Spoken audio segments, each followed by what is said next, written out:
Andy, this is by far the best fish I've hooked all day. So what, just a steady reel in here. I'm not gonna lose this on the circle hook no matter what. No. You definitely need the net for this fish. Freddy, I'll tell you, it's a ride, but it's worth it to come out here. That's for damn sure. We've done pretty good. I got a good fish here, Fred. I need you to get the net on this thing. All right, man. Here we go. Oh, yeah. Here we go. Nice.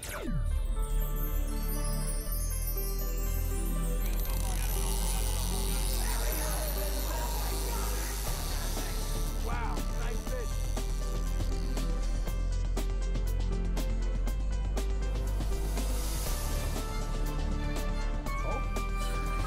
There we go. That might be a little better. Oh, that fish is screaming, Rick. Wow.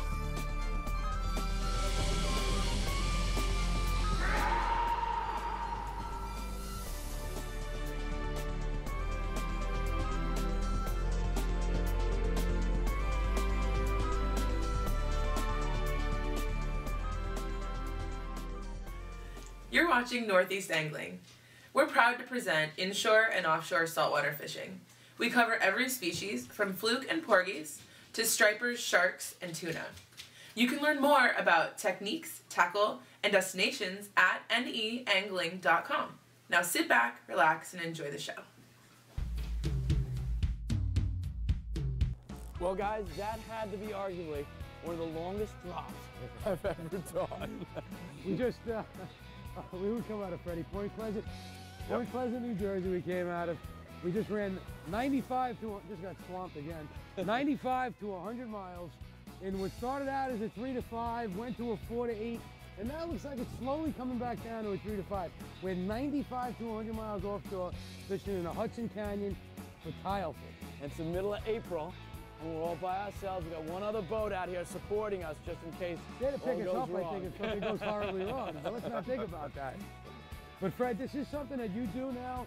Every spring you've been doing this. You charter for it out of Point Pleasant. You got it. And tell me a little bit about the fish. Yeah, so we'll start fishing in April. We'll go all the way I'm in, to boys. October. There you go, Andy, Andy. all right, there you go, one on. So we'll tile fish from now till October. And again, they're year-round species, and we can get them anywhere from 5 pounds up to 50 pounds is my best. I got you. And now one of the most important things about this kind of fishing is you got to have good balance, evidently. In these kind of seas, absolutely. Freddie, these fish now, I mean, we'll get into the tackle that we That's a use nice in the fish. braided line and all of that in a little while. Now, you know, you don't have any really big depressions here or big sharp ledges, but what do you look for when you're fishing for these fish in the canyon? What you're looking for is clay bottom. What these fish do is they actually make burrows. Yes. They actually use their tails and they'll make burrows, and what they'll do is they'll actually sit head first in their burrow. And the way they feed is they feed on any kind of crustacean. And once they feel any vibration around their burrow, they'll come out, Okay.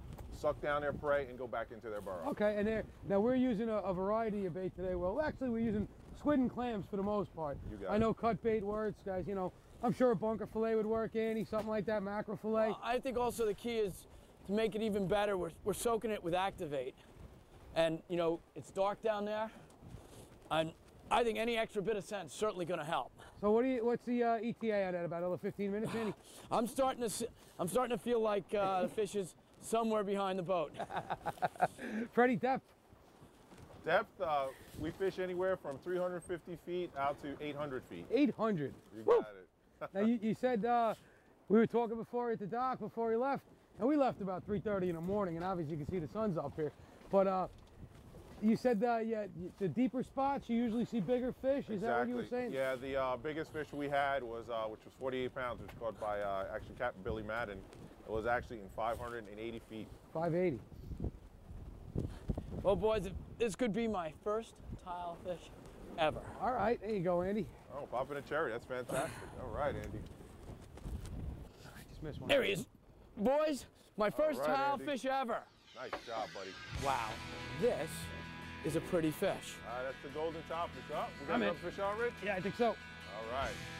Fantastic. Oh yeah, that's a tile. You know, Fred, halfway through that ride out here, like at the 2-hour mark, I was feeling like, well, you know, tile fish, gonna be a lot of fun. I guess I'll forget about the ride when I get out here. You know, Fred, I haven't forgotten about the ride. There ain't nothing gonna make me forget about I'll that. tell you what, when you eat that thing, you'll understand why the ride was worth it. Trust me. Well, while Rich spends the next 10 minutes bringing that up, I'm putting this in the well and I'm baiting up again. Yeah, now Freddie, the regulations on these fish? There's actually no size limit and no retention limit. What we try to do is not exploit the resource, so we just take just enough that will feed a family. Yeah, now obviously them smaller fish in this depth, you pretty much, you got one? Yep. You're pretty much gonna want to keep, right? Yeah. Because you just really can't let them go? No, you actually can. You can vent them. But I'll tell you what, they're such good eating fish, we usually don't. I got you. Once we've got a reasonable amount, then we usually go inshore and do something different, sea bass, cod, or pollock. All right, that sounds like a plan. I'm on here too. What do we got, double header going? Looks like it. Visit the Northeast Angling website at neangling.com for nationwide saltwater charter directory, fishing news, and free fishing reports. You can also find dozens of techniques, tips, and tackle for every saltwater species. Now let's get back to the action. Oh boy, we're working something. I can't tell you what it is. You've been on that fish for a couple minutes now. Well, he started in the ground floor. I'm trying to bring him up to the roof. And this is a 40-story building. Freddie, you hooked up? Yeah, I got one I too. hate to break it to you, but it's higher than 40 stories. Oh. All right, so Fred, you were saying technique here. What are we supposed to do on our presentation? Well, the biggest thing is you got to find the clay bottom. Once you find the clay bottom, it's just a matter of either using the boat to stem the tide or having a slow enough drift to present this bait on the bottom. Again, these are vibration feeders. You know, they live in their burrows, and once they feel any vibration around their burrow, they'll come out and investigate because they're head first in their burrow. And they'll come out, pounce on a bait, and try to hit back into their burrow, similar to the bite that you just had. Yeah, well, this guy's still trying to get back in his burrow, and he's a long way from it. Well, if this is a tilefish, this will be a big tilefish, at least for me. Similar to a codfish or a big blackfish, I guess, Fred. You got it. You know, when you get them off the bottom, they want to pound right back down to where they came from. That's you right. know? Group would do that down south also. So, you know, it's very similar. It's very characteristic of a bottom feeding fish. You got Hey, it. Rich, I do got these one. outfits look familiar to you? You know what? Hey, that's a good point. We're using butterfly rods. Yep, we like to use the TVC 66H's with Torsa 30s. We used to use these rods for our butterfly jigging for yellowfin tuna, but we've found out that they're also a great rod for these tiles. You know, they can handle, you know, sinkers up to 40 ounces with no problem. And you got a tile or a doggy? He's a few feet down, but I really can't tell. He's just up. That fish is off. He was lightly hooked. I could see just the corner of his mouth. There's a small tile. Okay. Popped right off.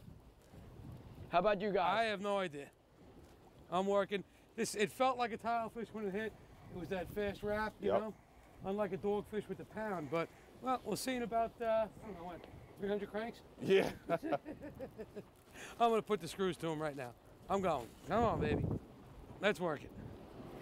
Yeah, these are butterfly jigging rods, Andy. And you know, the nice thing about it is we got a torso reel on it. Has enormous amount of torque. That means you're turning the handle no matter what. And a ton of braided line capacity. Be dead without this.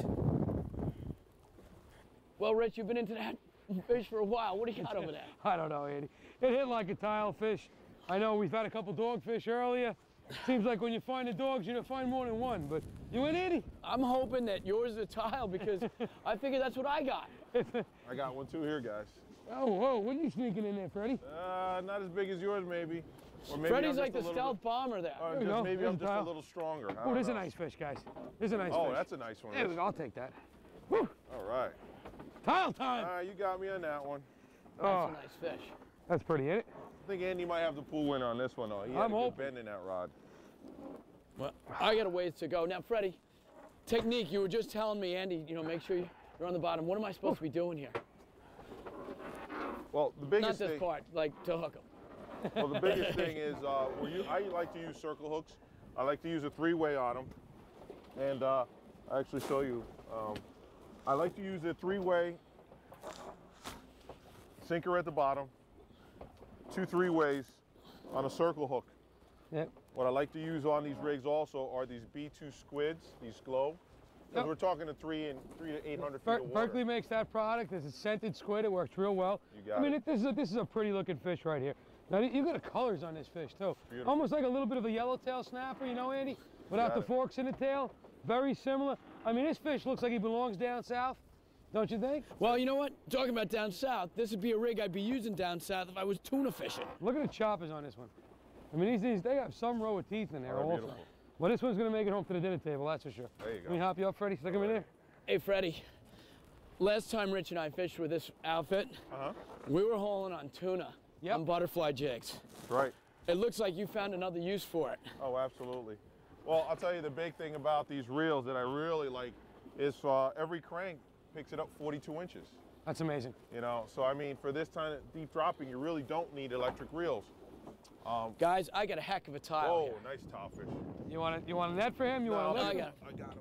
There we go. Nice job, Andy. Woo, there we go. Alrighty. Nice fish, Andy. Well, that's my biggest tile ever. And by the way, every fish I catch is bigger than the last one. It's big as your biggest tile. That's a nice one. Good Wow, job. beautiful fish. Fantastic. Good job on that one, Andy. Rich, got a home for him? Right here, buddy. I think now, one thing we did do is we hooked a couple fish here before, right to the GPS. You got it. We hit the Mark spot, right, Andy? Yeah. Very, very important out here. You can't take any kind of shore rangers. You know, there's no pots out here, nothing like that. You sure as heck ain't getting any shore rangers. Once again, we're 100 miles offshore. And this is what, April, what's today's date? April 15th. April 15th. It's tax day. It's tax day. It's also, in New York, opening day for striped bass. Right. But we're 100 miles offshore, April 25th. This is not the April 15th. April 15th. I'm sorry, that's my birthday, April 25th. That's why it was in my head. But you know, this is not something that your weak of heart angler will come out and do. But Freddie, you know, you come out here, you charter out here a lot. You said you got this light. I don't think anybody has really come out here and targeted these fish like we're doing right now in April. You know, I mean, look around. There's not a boat in sight. And you know, you said they're year-round, Fred, but obviously when you're going to make this run a month from now, you're tuna fishing. Absolutely. Absolutely. Now, Fred, you made another very good point earlier that you like this time of season better also because the commercial guys aren't here yet. Right. Explain that a little bit. There is a commercial season for them now. It's a short season, and what they do is they lay long line gear, but on the bottom. Wow. Yeah. So. So you want to get here before they? I want to get out here before we got They them. mop them, right? Absolutely, absolutely. And the other thing, Rich, that you brought up, which is a great point about marking the spot, these fish live in colonies. Okay. Yeah. Once they find good burrow habitat, there's going to be a colony of them. All right. And once you mark, you want to just short drift them over and over and over. Well, we went back down because we just hit 3 fish in a row. You got it. And again, you got to remember too, we downsized with lead, and this boat is still in reverse. Yeah, we are not in gear right and we're not even touching the wheel. We just stern into the sea. The engine's into the wind, and you know we're taking a little bit of ways over the stern, but nothing drastic. We're keeping an eye on that. But that also slows our drift down to the point where you can stay in that colony that you're talking about for a lot longer. That's right. Touch, Andy? Yeah. Another one, Andy? Andy's going, oh! Uh-oh. Wow, did we get that? This was to set the hook with the spool open. I don't know what happened there. I think on my way down, I may have loosened that up to increase my drop speed. I got you. And Now, I made a mess out of this. If you really want to impress me, I want to see a fish on the end of that. All right, let's see. That'll make up for that little mishap. Yes? Yes. Oh! Yes, he is. You There talk he about is. it. You talk What about a a recovery. suicidal fish. Unbelievable. That fish, you should let that, somehow or another, we'll pop the swim bladder on that fish and let him go. Because you have know no what? business catching that fish. If there's something go wrong on a fishing trip, I'll find it. Actually, Eddie, that happens. It was just, you know, you hit the switch every now and then, that happens. Well, you know, I'll tell you, the nice thing is with these rigs, they're using circle hooks, so. Ain't coming off anyway. Well, that's a got great, it. and Freddie, another great point. Oh, I just got beveled. Oh, my Lord. Oh, there you go. yeah. Doubleheader. Nice The job. shot. I think this is Right, going to nice. look a lot like the last one. And I'm Guys. going to be happy with that. Well, you know what? Let me try to follow up with another triple header, boys. God, I didn't even hit the bottom. I did not even get to the bottom of this fish. Just as soon as I put that reel into gear, after going down 405 feet, this thing got slammed. Hopefully it's the right flavor. We do know there are a few dogfish around, but hopefully it's the right flavor. Check back with me in about 15 minutes. I'll let you know what I got in. Here's the good news. We marked that spot where we caught those 3 fish. Yep. We can get right back over the Well, I'll top tell of you, that, no problem. if we pull 2 tiles right now, we are definitely in the colony, We brother. found them, yep.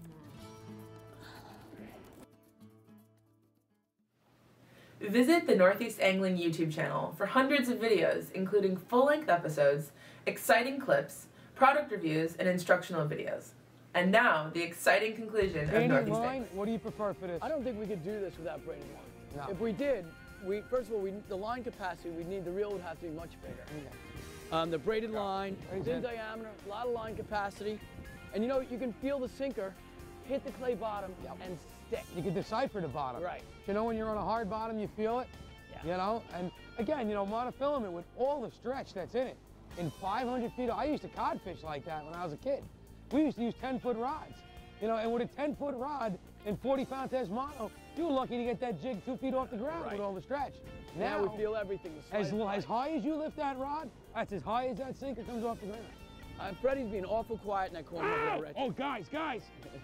Hold on, I got mine almost here. What do you got, Fred? We got a little guy.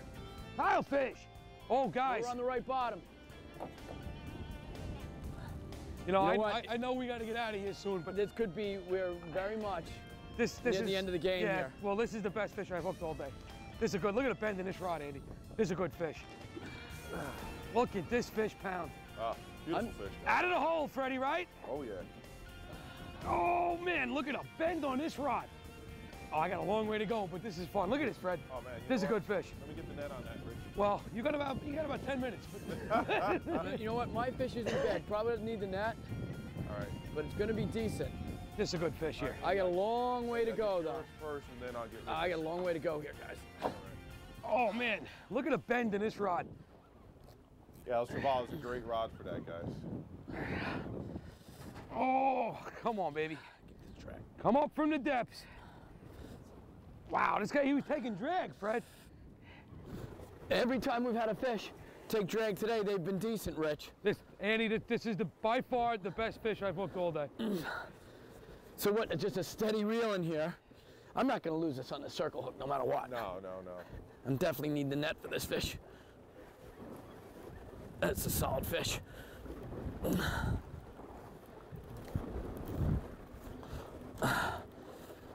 Freddy, I'll tell you, it's a ride, but it's worth it to come out here. That's for damn sure. We've done pretty good. We got I got a good fish here, Fred. I need you to get the net on this There thing. you go. Got him. All right, man. Here we go. Oh, yeah. Nice. Here we go. Nice. Yeah, all right. Got to go in there, guys. Yeah.